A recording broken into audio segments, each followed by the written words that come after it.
ఆంధ్రప్రదేశ్లో ప్రధాన ప్రతిపక్షమైన తెలుగుదేశం, దాని రహస్య మిత్రపక్షమైన జనసేనలు రోజురోజుకి దిగజారుడు రాజకీయాలతో పాతాళం దిశగా దూసుకుపోతున్నాయంటున్నారు రాజకీయ విశ్లేషకులు.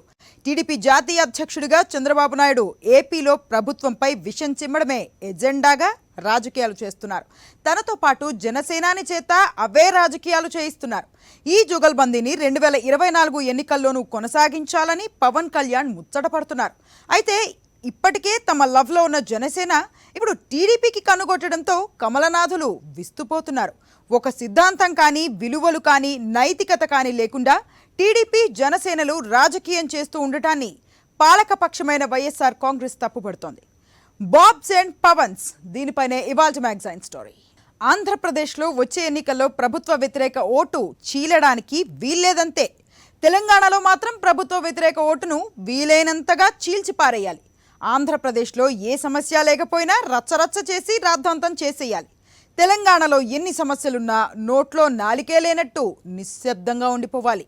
ఇద్దరికీ ఎలాంటి సీను లేకపోయినా సీఎం సీటు కోసం పోటాపోటీ పడుతున్నట్టు బిల్డప్ ఇవ్వాలి. ఇవి టీడీపీ అధినేత చంద్రబాబు నాయుడు, జనసేనాని పవన్ కళ్యాణ్లు ఒక్కతాటిపై నిలబడి ఆడుతున్న రాజకీయాలు. చంద్రబాబు నాయుడి కంట్లో నలుసు పడితే తన కంట్లో దూలం పడినంతగా బాధపడిపోతారు పవన్ కళ్యాణ్. చంద్రబాబు నాయుడి మెదడులో ఏ ఆలోచనలు తిరుగాడుతూ ఉంటాయో అవే పవన్ నోట మాటలుగా మారిపోయి బయటకొస్తాయి. కనిపించడానికి తెలుగుదేశం, జనసేన వేరువేరు పార్టీలే కావచ్చు, కానీ భావ సారూప్యంలో సయామీ ట్విన్స్ని మించిన జోడీ ఇది. చంద్రబాబు నాయుడికి రాజకీయంగా లబ్ధి చేకూర్చడమే తన ఎజెండా అన్నట్లుగానే పవన్ కళ్యాణ్ రాజకీయాలు నడుపుతున్నారని రాజకీయ విశ్లేషకులు అంటూ ఉంటారు. నిశితంగా గమనిస్తే అది నిజమే అనిపిస్తుంది కూడా. తెలుగుదేశం పార్టీకి తనని తాను జాతీయ అధ్యక్షుడిగా ప్రకటించుకున్నారు చంద్రబాబు. దేశంలో తెలుగు మాట్లాడేవారు నివసిస్తున్న అన్ని రాష్ట్రాల్లోనూ తాము ఉన్నట్లే అంటారాయన. కానీ ఆయన రాజకీయాలు, నాటకాలు, వ్యవహారాలు మాత్రం ఆంధ్రప్రదేశ్కే పరిమితం. ఆంధ్రప్రదేశ్లో అధికారంలో ఉన్న వైఎస్ఆర్ కాంగ్రెస్ పార్టీ తనను నిరుద్యోగిగా మార్చిందని చంద్రబాబుకి ఒకటే మంట. అందుకే ఆంధ్రప్రదేశ్లో ప్రతిపక్షంలోకి జారుకున్న క్షణం నుంచే చంద్రబాబు నాయుడు ప్రభుత్వంపై అనుక్షణం విషం జిమ్మే కుట్రకు సూత్రధారిగా వ్యవహరిస్తున్నారు. ఏపీలో చెప్పుకోదగ్గ సమస్యలు లేకపోయినా సరే రాష్ట్రంలో అంతా అస్తవ్యస్తంగా ఉన్నట్లు, ప్రజలు చాలా కష్టాల్లో ఉన్నట్లు చంద్రబాబు బురద జల్లుతూ వస్తున్నారు. అదే టీడీపీ తెలంగాణలోనూ ఉంది. కాకపోతే తెలంగాణలో ఏ ప్రజా సమస్యపైనా చంద్రబాబు నాయుడు పొరపాటును కూడా నోరు మెదపరు. నాలిక జాడిస్తే ఓటుకు కోట్లు కేసు పీకలను చుట్టుకుంటుందని చంద్రబాబు నాయుడికి చచ్చేంత భయం. అందుకే తెలంగాణలో అసలు టీడీపీ లేనట్లు, తాను కేవలం ఆంధ్రప్రదేశ్కే అధ్యక్షుడిని అయినట్లు చంద్రబాబు నాయుడు రాజకీయాలు చేస్తున్నారు. చంద్రబాబు నాయుడు ఏపీ ప్రభుత్వంపై ఓ తలా తోకాలేని ఆరోపణ చేయడమే ఆలస్యం. పవన్ కళ్యాణ్ కోరస్ అందుకుంటారు. చంద్రబాబు, టీడీపీ నేతలు ఏం ఆరోపణలు చేస్తారో పవన్ కళ్యాణ్ కూడా అవే చేస్తారు. అందులో వాస్తవం ఉందా లేదా అన్నది ఆయనకి అనవసరం. తెలంగాణలో సమస్యలపై పవన్ కళ్యాణ్ నోరు మెదపడానికి జంకుతున్నారు. పార్టీలతో పొత్తులు పెట్టుకోవడంలోనూ చంద్రబాబు నాయుడి సిద్ధాంతాన్ని పవన్ కళ్యాణ్ అందిపుచ్చుకున్నారు. ఇవాళేమో కమ్యూనిస్టులతో పొత్తు పెట్టుకుంటారు, రేపొద్దున్నే కమ్యూనిస్టులకు బద్ధ వ్యతిరేకులైన కమలనాథులతో జట్టు కడతారు. ఓ పక్క బీజేపీతో పొత్తు కొనసాగిస్తూ ఉంటారు, మరోపక్క బీజేపీ వ్యతిరేకించే చంద్రబాబును వెనకేసుకు రావడానికి తాపత్రయపడుతూ ఉంటారు. తాజాగా పవన్ కళ్యాణ్ నల్లగొండ జిల్లాలో మాట్లాడుతూ వచ్చే ఎన్నికల్లో తెలంగాణలో పోటీ చేసి తీరుతాం అన్నారు. ఆంధ్రప్రదేశ్లో బీజేపీతో అంటకాగుతున్న పవన్ కళ్యాణ్ వచ్చే ఎన్నికల్లో ఆంధ్రప్రదేశ్లో ప్రభుత్వ వ్యతిరేక ఓటును చీలనివ్వమని శపథము చేశారు. ఇదే పవన్ కళ్యాణ్ 2019లో ఆంధ్రప్రదేశ్లో అప్పటిదాకా పరిపాలన చేసిన చంద్రబాబు ప్రభుత్వం పట్ల వ్యతిరేకంగా ఉన్న ఓట్లను వీలైనంత చీలిస్తే అది చంద్రబాబుకు కలిసొస్తుందని ఆలోచించి టీడీపీతో అవగాహన కుదుర్చుకుని వేరువేరుగా పోటీ చేశారు. అలా చేస్తూనే ఉమ్మడి ప్రయోజనాలకు పెద్దపీట వేసుకున్నారు. అయితే ప్రజలు ఈ రాజకీయాలను తిరస్కరించారు. ఇప్పుడు తెలంగాణలో ప్రభుత్వ వ్యతిరేక ఓటు చీల్చాలని పవన్ కళ్యాణ్ కంకణం కట్టుకున్నారు. ఆంధ్రప్రదేశ్లో బీజేపీతో పొత్తులో ఉన్నారు పవన్ కళ్యాణ్. నిన్నగాక మొన్ననే చంద్రబాబు నాయుడు వచ్చే ఎన్నికల్లో అన్ని పార్టీలు తనతో కలిసి వస్తే తాను నాయకత్వం వహిస్తానన్నారు. దానికి పవన్ కళ్యాణ్ ఏమాత్రం ఆలస్యం చేయకుండా సై అన్నారు.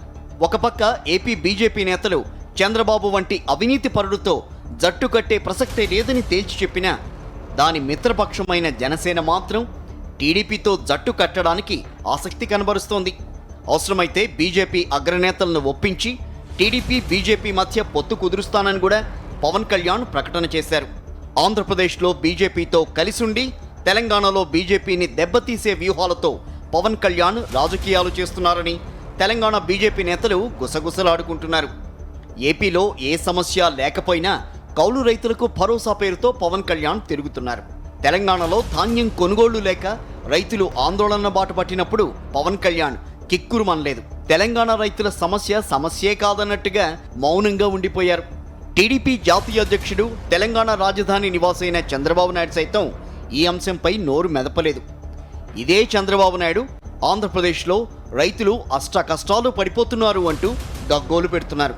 తెలంగాణలో కొద్ది రోజుల పాటు విద్యుత్ కోతలు విధిస్తే చంద్రబాబు కానీ పవన్ కానీ కూల్గా ఉండిపోయారు. ఆంధ్రప్రదేశ్లో ఈ ఇద్దరు నేతలు తమ కార్యాలయాల్లో విద్యుత్ సరఫరా తమంతట తాముగా నిలిపేసుకుని క్యాండిల్ లైట్ షో ఒకరు, సెల్ ఫోన్ లైట్ షో ఒకరు లైక్ మైండెడ్ పీపుల్గా ముద్ర వేసుకున్నారు. ఖమ్మంలో బీజేపీ కార్యకర్త సాయి గణేష్ పాలకపక్ష మంత్రి పువ్వాడ అజయ్ వేధింపుల కారణంగా ఆత్మహత్య చేసుకున్నారని ఆందోళనలు మిన్నంటితే టీడీపీ జాతీయ అధ్యక్షుడు చంద్రబాబు నాయుడు కానీ తెలంగాణ టీడీపీ అధ్యక్షుడు బక్కని నరసింహులు కానీ ఇదేం ఘోరం అని ఒక్క మాట అనడానికి కూడా సాహసించలేకపోయారు. పవన్ కళ్యాణ్ సరే ఆంధ్రప్రదేశ్లో టీడీపీ నేతలు ఓ మహిళని పొట్టన పెట్టుకుంటే మహిళలకు రక్షణ లేదంటూ చంద్రబాబు నాయుడు ఆయన తనయుడు లోకేష్ వేరంగం ఆడేశారు. వారితో పాటు పవన్ కళ్యాణ్ కూడా లా అండ్ ఆర్డర్ లేకపోతే ఎలా అని క్వశ్చన్ చేశారు. మరి తెలంగాణలో చోటు చేసుకుంటున్న దారుణాలపై ఈ ఇద్దరు నేతలు సైలెంట్గా ఎందుకు ఉండిపోతున్నారని విశ్లేషకులు నిలదీస్తున్నారు.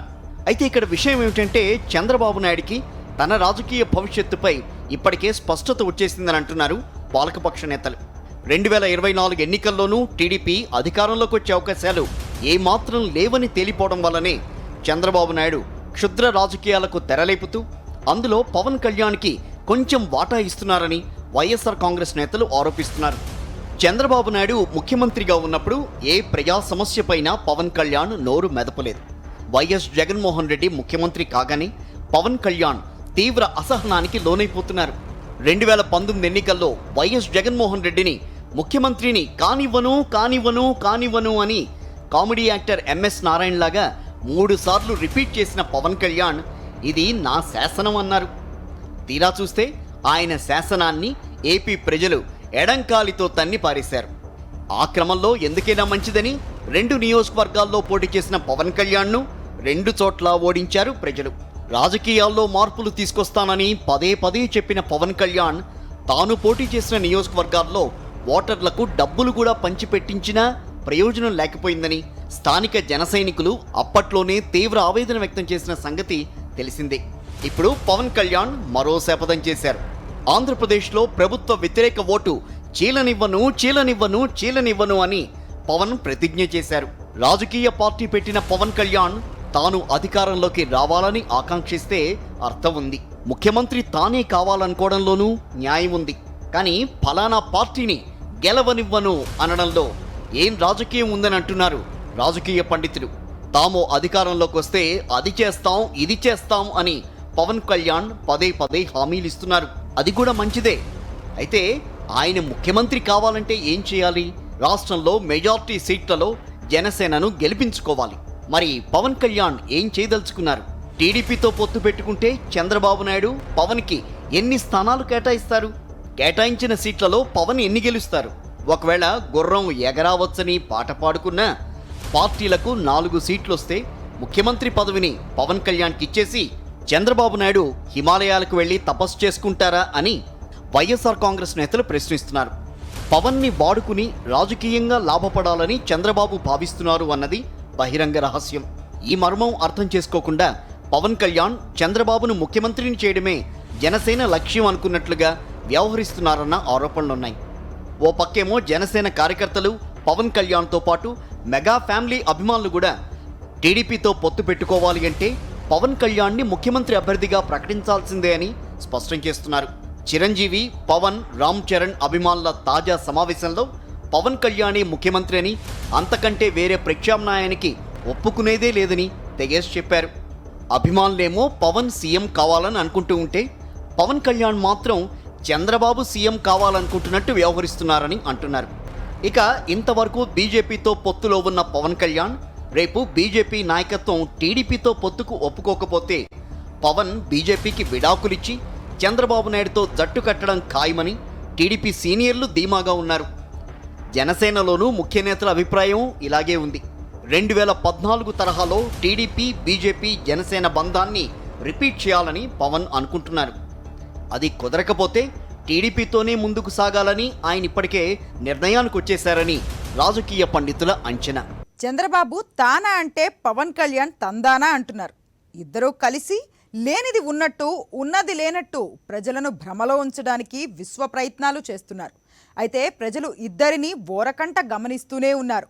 చంద్రబాబు చేస్తున్న రాజకీయాలను ప్రజలు ఆమోదించే పరిస్థితి ఉండదంటున్నారు రాజకీయ విశ్లేషకులు. నిర్మాణాత్మక ప్రతిపక్షంగా ఉంటే చంద్రబాబుకు దక్కాల్సిన గౌరవం దక్కేదని, కానీ బాబు మాత్రం నేలబారు రాజకీయాలతో ఉన్న కొద్దిపాటి పరువును కూడా పోగొట్టుకుంటున్నారని వారు వ్యాఖ్యానిస్తున్నారు. చంద్రబాబు నైజాన్ని, ఆయన చేస్తున్న రాజకీయాలపై అవగాహన లేని పవన్ కళ్యాణ్ బాబు పాట పాడుతూ తన విలువను తగ్గించుకుంటున్నారని వారు అంటున్నారు. ఇప్పటికైనా ఇద్దరు నేతలు వాస్తవాలను దృష్టిలో పెట్టుకుని నైతికతతో కూడిన రాజకీయాలు చేస్తే మంచిదని వారు హితవు పలుకుతున్నారు. లేని పక్షంలో ఇద్దరూ భారీ మూల్యం చెల్లించక తప్పదని రాజకీయ పండితులు హెచ్చరిస్తున్నారు.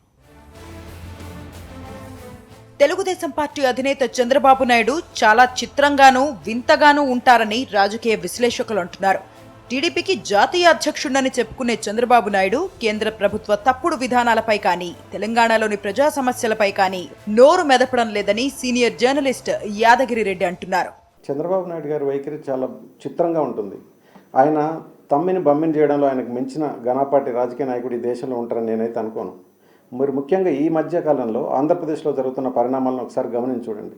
ఎక్కడ ఏ చిన్న సంఘటన జరిగినా ప్రభుత్వానికి వ్యతిరేకంగా మాట్లాడడం, ప్రభుత్వం మీద బురజల్లడం, అక్కడికి వెళ్ళడం, ముఖ్యమంత్రిని అసభ్య పదజాలంతో దూషించడం, అసలు ఒక పద్ధతి లేకుండా రాజకీయాలంటే జుగుప్సాకరం కలిగించేలా ఉంటాయి ఆయన వ్యవహారం. ఆయన ఆంధ్రప్రదేశ్ తెలుగుదేశం పార్టీ నడిపించడం లేదు, ఆయన తెలుగుదేశం పార్టీ జాతీయ పార్టీగా చెప్పుకుంటారు. జాతీయ పార్టీకి అధ్యక్షుడైన చంద్రబాబు నాయుడు గారు పక్కన ఉన్న తెలంగాణలో లేదా భారతదేశంలో ఎక్కడ ఏదైనా జరిగితే దాని గురించి స్పందించరు. భయం తనకి రాజకీయంగా ఎక్కడ ఇబ్బందులు వస్తాయో, ఏమైనా ఇబ్బంది పడాల్సి వస్తుందన్న భయంతో ఏ విషయంలోనైనా మాట్లాడరు. కానీ ఆంధ్రప్రదేశ్కి వచ్చేసరికి ఒంటి కాలుతో లేస్తారు. ఆయనకు అధికారం కావాలి. చంద్రబాబు నాయుడు అడుగు జాడల్లో నడుస్తూ ఆయన కనుసన్నల్లో రాజకీయాలు చేస్తున్న జనసేన అధినేత పవన్ కళ్యాణ్ వైఖరి కూడా చిత్రంగానే ఉందంటున్నారు సీనియర్ జర్నలిస్ట్ కేబీజీ తిలక్. ఆంధ్రప్రదేశ్లో ఓట్లు చీలనివ్వననే పవన్ తెలంగాణలో అందుకు భిన్నమైన వైఖరిని తీసుకోవడం విడ్డూరంగా ఉందంటున్నారు తిలక్. ఆంధ్రప్రదేశ్లో ఎన్నికల్లో పోటీ చేస్తామని, ప్రభుత్వ వ్యతిరేక ఓటు చీలకుండా ప్రయత్నం చేస్తానని, అందుకు తానే చొరవ తీసుకుంటానని, భారతీయ జనతా పార్టీతో కూడా పొత్తు కుదుర్చుకోవడానికి, తెలుగుదేశం పార్టీతో కలిసి ఉండడానికి ప్రయత్నం చేస్తానని చెప్పి పవన్ కళ్యాణ్ గారు చెప్పారు. అదే తెలంగాణ విషయానికి వచ్చేటప్పటికి ఆయన అక్కడ 30 స్థానాల్లో పోటీ చేస్తానని చెప్పినప్పటికీ ఒంటరిగా ఎందుకు పోటీ చేస్తున్నారు, ఆంధ్రప్రదేశ్లో ప్రతిపక్ష పార్టీలన్నింటి కూడా ఒక తాటి మీద తీసుకొచ్చి ప్రభుత్వ వ్యతిరేక ఓటు చీలకుండా ప్రయత్నం చేస్తానని చెప్పిన పెద్ద మనిషి తెలంగాణలో ఆయన కూడా పోటీ చేసి ప్రభుత్వ వ్యతిరేక ఓటు అనేది చీలిపోవడానికి కారకులు అవుతున్నారు. ఆంధ్రప్రదేశ్లో భారతీయ జనతా పార్టీతో పొత్తు ఉన్నప్పటికీ అది బహిరంగంగా కనపడదు. తెలంగాణలో బీజేపీతో పొత్తు ఉందో లేదో తెలియదు. చాలా విచిత్రమైన పార్టీల పొత్తులు ఇవి. ఏం అవగాహన ఉందో వాళ్ళకి తెలియదు. చంద్రబాబు ఏం చెబితే దానికి పవన్ కళ్యాణ్ తలాడిస్తున్నారని యాదగిరి రెడ్డి అంటున్నారు. సొంత పార్టీ పెట్టుకున్న పవన్ కళ్యాణ్కి సొంత రాజకీయ ఎజెండా లేకపోవడమే పెద్ద లోటని ఆయన అంటున్నారు. ఈ మధ్యకాలంలో ఒక కొత్త వాదన తెర మీద తీసుకొచ్చాడు. పవన్ కళ్యాణ్ అనే వ్యక్తిని తన గుప్పెట్లోకి తీసుకొని పవన్ కళ్యాణ్తో వచ్చే ఎన్నికల్లో పొత్తు కుదుర్చుకోవడం ద్వారా ఆంధ్రప్రదేశ్లో ఓట్లు చీల్చకూడదని బహిరంగంగా చెప్తున్నాడు. పవన్ కళ్యాణ్ గారి వైఖరి మరీ వింతగా ఉంది. ఆయన భారతీయ జనతా పార్టీతో అంటకాగుతున్నారు. ఆ పార్టీతో స్నేహం చేస్తున్నారు. ఇప్పటి వరకు భారతీయ జనతా పార్టీతో తాను లేనని పవన్ కళ్యాణ్ గారు చెప్పలేదు. పవన్ కళ్యాణ్ మాతో లేడు అని భారతీయ జనతా పార్టీ చెప్పలేదు. అది అట్టుండగానే వీళ్ళిద్దరి మధ్య ప్రేమాయణం సాగుతోంది. చంద్రబాబు నాయుడు గారు తరచూ పవన్ కళ్యాణ్ గారిని ఉపయోగించుకుంటాడు రాజకీయాల్లో. జగన్మోహన్ రెడ్డి గారు అన్నట్టు దత్తపుత్రుడు లాగా ఆయన బిహేవ్ చేస్తున్నట్టు ఆ పార్టీ వాళ్ళే చెప్పుకుంటారు. జనసేన వాళ్ళకే కొందరికి ఇష్టం ఉండదు చంద్రబాబు నాయుడు గారితో జట్టు కట్టడం. పవన్ కళ్యాణ్ గారి వైఖరి చంద్రబాబు ఎట్లా చెప్పమంటే అట్లా చెప్తాడు, ఎలా మాట్లాడమంటే అట్లా మాట్లాడతాడు. మీరు ఉదాహరణకు తీసుకుంటే తెలంగాణలో ఖమ్మంలో ఒక హత్య జరిగింది. సాయి గణేష్ అనే అతను అన్ని పార్టీలు స్పందించాయి. కానీ తెలుగుదేశం పార్టీ కానీ, చంద్రబాబు నాయుడు గారు కానీ, జనసేన పవన్ కళ్యాణ్ గారు కానీ ఆ ఇన్సిడెంట్ గురించి కొంచెమైనా మాట్లాడలేదు. కానీ ఆంధ్రప్రదేశ్లో చిన్న ఘటన జరిగిన అక్కడికి వెళ్ళడం, దాన్ని గొడవ చేయడం, నాన్న యాగి చేయడం, మీరు చివరికి చూస్తే ప్రతి కేసులో తెలుగుదేశం పార్టీ మూలాలు ఉన్న వాళ్ళే ఆ కేసుల్లో దొరికారు. దాని వెనక నిందితులు తెలుగుదేశం పార్టీతో మూలాలు ఉన్న వాళ్ళే. ఒకవేళ టీడీపీతో పొత్తుకు బీజేపీ కలిసి రాకపోతే కాంగ్రెస్, కమ్యూనిస్టు పార్టీలను కూడా కలుపుకుని జనసేనతో పొత్తు పెట్టుకోవాలన్నది చంద్రబాబు నాయుడు ఆలోచన అంటున్నారు తిలక్. ఒకవేళ పవన్ కళ్యాణ్ గారి ప్రయత్నాలు విఫలమై భారతీయ జనతా పార్టీతో తెలుగుదేశం పార్టీ పొత్తు లేకపోతే కాంగ్రెస్, వామపక్షాలతో కూడా పొత్తు పెట్టుకోవడానికి చంద్రబాబు నాయుడు గారు ప్రయత్నం చేస్తున్నారా అనే సందేహం కలుగుతోంది. ఇందుకు కారణం ఏంటంటే ఈ మధ్యకాలంలో కాంగ్రెస్ కానీ, వామపక్షాలు కానీ చంద్రబాబు నాయుడు గారి విధానాల గురించి ఏం మాట్లాడటం లేదు. చంద్రబాబు నాయుడు గారు కూడా ఆ పార్టీల గురించి ఏం మాట్లాడడం లేదు. బీజేపీని విమర్శించరు. పెట్రోల్, డీజిల్ మీద సెంట్రల్ ఎక్సైజ్ తగ్గిస్తే ప్రభుత్వం చక్కటి నిర్ణయం తీసుకుందంటారు. గత కొద్ది మాసాలుగా వరుసపెట్టి ధరలు పెంచితే పెట్రోల్, డీజిల్ మీద ఒక మాట మాట్లాడరు. ఆయనది పచ్చి అవకాశవాదని అందరికీ తెలుసు. పవన్ కళ్యాణ్ ని ముఖ్యమంత్రిగా చూడాలని జన సైనికులతో పాటు పవన్ అభిమానులు కోరుకుంటున్నారు. పవన్ కూడా తన్ని ముఖ్యమంత్రిని చేస్తే ప్రజలకు ఏం చేయాలనుకుంటున్నారో చెప్పుకొస్తున్నారు. కాకపోతే టీడీపీతో పొత్తు పెట్టుకుంటే చంద్రబాబు నాయుడు జనసేనకు ఎన్ని స్థానాలు కేటాయిస్తారు, అధికారంలోకి రావాలంటే ఎన్ని సీట్లు గెలవాలి అన్న అంశాలపై పవన్ కళ్యాణ్ కు అవగాహన ఉండాలంటున్నారు యాదగిరి రెడ్డి. పవన్ కళ్యాణ్ గారు కూడా ఇప్పుడు జట్టు కడుతున్నది అధికారం కోసమా? ఎవరు అధికారం కోసం? చంద్రబాబు నాయుడు గారిని ముఖ్యమంత్రిని చేయడానికా, లేదా తన ముఖ్యమంత్రి కావడానికి? అది స్పష్టత ఉండాలి పవన్ కళ్యాణ్ గారికి. వచ్చే ఎన్నికల్లో కలిసి పోటీ చేద్దాం అనుకుంటున్న వీళ్ళిద్దరు ఎవరు ముఖ్యమంత్రి అవుతారు? పవన్ కళ్యాణ్ గారిని ముఖ్యమంత్రిని చేస్తాడా చంద్రబాబు నాయుడు గారు, లేదా చంద్రబాబు నాయుడు గారి కుమారుడు లోకేష్ గారిని ముఖ్యమంత్రిని చేయడానికి పవన్ కళ్యాణ్ సపోర్ట్ చేస్తాడు? ఇది క్లారిటీ ఉండాలి. ఎవరు ముఖ్యమంత్రి అనేది ప్రజలకు ముందుకు వచ్చి స్పష్టత ఇస్తే తప్ప వాళ్ళ రాజకీయానికి అంత విలువ ఉండదు. ఒకవేళ చంద్రబాబు నాయుడు గారు, జనసేన పవన్ కళ్యాణ్ గారు లేదా సిపిఐ, సిపిఎం ఇంకెవరు పొత్తు పెట్టుకున్నా ఏ పార్టీకి ఎన్ని సీట్లు వస్తాయి? పవన్ కళ్యాణ్ గారికి 175 సీట్లలో దాదాపు 90 సీట్లు లేదా 100 సీట్లు వచ్చినప్పుడే ఆయన ముఖ్యమంత్రి కావడానికి ఆస్కారం ఉంటుంది. లేదంటే ఈయన జనసేనకు 30 సీట్లు 40 సీట్లు ఇచ్చి ఏ పరిస్థితిలో పవన్ కళ్యాణ్ గారు ముఖ్యమంత్రి అవడానికి ఆస్కారం లేదు. కాబట్టి పవన్ కళ్యాణ్ గారికి ఒక ఆలోచన, ఒక కార్యాచరణ ఉండాలి. తన అధికారంలోకి రావాలనుకుంటున్నాడా, లేదా చంద్రబాబు నాయుడు గారిని అధికారంలోకి తీసుకురావాలనుకుంటున్నాడా? అది ముఖ్యం. చంద్రబాబు నాయుడు, పవన్ కళ్యాణ్ ఇద్దరూ కూడా నేల విడిచి సాము చేస్తున్నారని రాజకీయ పండితులు అభివర్ణిస్తున్నారు. ఇద్దరూ కూడా నేల మీద కాళ్లు పెట్టి నిలబడితేనే వాస్తవాలు బోధపడతాయని వారంటున్నారు. ప్రత్యేకించి ఇద్దరూ కూడా ప్రజలు మెచ్చే రాజకీయాలు చేస్తే ఇద్దరికీ మంచిదని హితవు పలుకుతున్నారు. తెలంగాణ రాష్ట్రంలోని సమస్యలపైనే కాదు, చంద్రబాబు నాయుడు కేంద్ర ప్రభుత్వ విధానాల్లోని లోపాలపైన నోరు మెదపడం లేదు. పెట్రోల్, డీజిల్, వంట గ్యాస్ ధరలను కేంద్రంలోని బీజేపీ ఇష్టారాజ్యంగా 100 సార్లు పెంచుకుంటూ పోతున్నా చంద్రబాబు ఏనాడు కేంద్రాన్ని నిలదీయలేదు. కేంద్రాన్ని ప్రశ్నించడం మాని పెట్రోల్, డీజిల్ ధరలతో సంబంధం లేని రాష్ట్ర ప్రభుత్వంపై ఆయన ప్రశ్నల వర్షం కురిపిస్తున్నారు. ఇటువంటి రాజకీయాలతో చంద్రబాబు నాయుడికి కాలక్షేపం అయితే అయిపోవచ్చు, కానీ రాజకీయంగా ఎలాంటి ప్రయోజనము ఉండదని మేధావులు అంటున్నారు. చంద్రబాబు పరిస్థితే దారుణంగా ఉంటే ఆయన తోక పట్టుకుని రాజకీయాలు చేద్దామనుకుంటున్న ఆ పవన్ కళ్యాణ్ పరిస్థితి మరింత దయనీయంగా ఉందని వారు జాలిపడుతున్నారు. ఇది ఇవాల్టి మ్యాగజైన్ స్టోరీ. మరో ఇంట్రెస్టింగ్ టాపిక్తో మళ్ళీ కలుద్దాం. అంతవరకు స్టే ట్యూన్ టు సాక్షి.